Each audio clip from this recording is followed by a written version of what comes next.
కళ్యాణ వెంకటేశ్వర స్వామి కిరీటం ఆలయానికి చేరుకోవడంతో ఎంతో సంతోషం కలిగిందని, మానవులుగా మనం తప్పు చేసినప్పుడు దేవుడి సంకల్పంతో ఆ తప్పును సరిచేయడం జరుగుతుందని, కిరీటం విషయంలో కూడా అదే జరిగిందని ఎన్టీఆర్ స్టేడియం ఉపాధ్యక్షులు యలవత్తి శ్రీనివాసరావు తెలిపారు. నేడు ఆరవేశ్య కళ్యాణ మండపం వద్ద ఉన్న కళ్యాణ వెంకటేశ్వర స్వామిని యలవత్తి శ్రీనివాసరావు దర్శించుకున్నారు.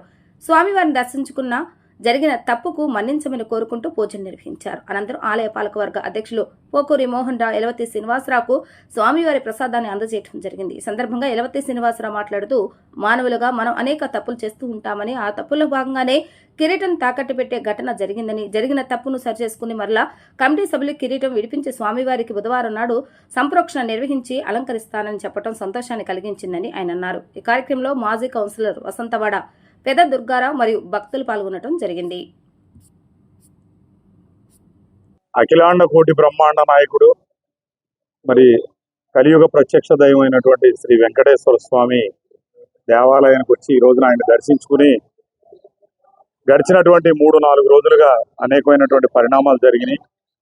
అన్నీ కూడా దురదృష్టకరమైనటువంటి సంఘటనలు. ఆయన మరి జరిగినటువంటి అపచారాలన్నింటినీ కూడా మన్నించి మరలా వెంకటేశ్వర స్వామి అంతా సక్రమంగా అందరి మనసు మార్చి సక్రమంగా చేసింది ఆయనే ఏదైనా చేయగలడు.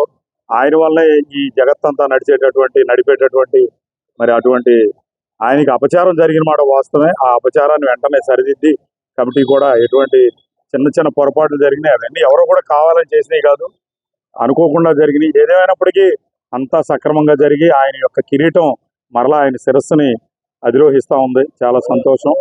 బుధవారం రోజున సంప్రోక్షణ చేసి ఆ కిరీటాన్ని కూడా ఆయనకి అలంకరిస్తారు. మరి ఆ రోజున మేము రావడం, మరి ఈరోజు అన్ని సక్రమంగా జరిగాయి కాబట్టి ఆ దేవదేవుడిని ఒకసారి దర్శనం చేసుకుని ఆయనకి ఏమైనా తప్పులు మా నుంచి కానీ లేకపోతే పాలకవర్గం తరఫు నుంచి కానీ ఏమైనా తప్పులు జరిగినా కూడా ఆయనే క్షమించి శుభ్రంగా జరుగుతుందని చెప్పి ఆశిస్తూ, జరిగినటువంటి చిన్న పొరపాట్లు ఎవరు కూడా మనసులో పెట్టుకోకుండా, అవన్నీ కూడా నాకు అర్థమైనంత వరకు ఎవరు కూడా కావాలని చేసినవి కాదు, అది యాదృచ్ఛికంగా అనుకోకుండా జరిగినటువంటి పొరపాటుని వెంటనే సరిదిద్దుకోవడం మానవ సహజం. తప్పు జరిగినప్పుడు వెంటనే సరిదిద్దుకోవడం, ఆ సరిదిద్దాలనే మనసును కూడా ఆయనే వెంకటేశ్వర స్వామి కల్పించాడు. అంతా సక్రమంగా జరిగింది. చాలా సంతోషం.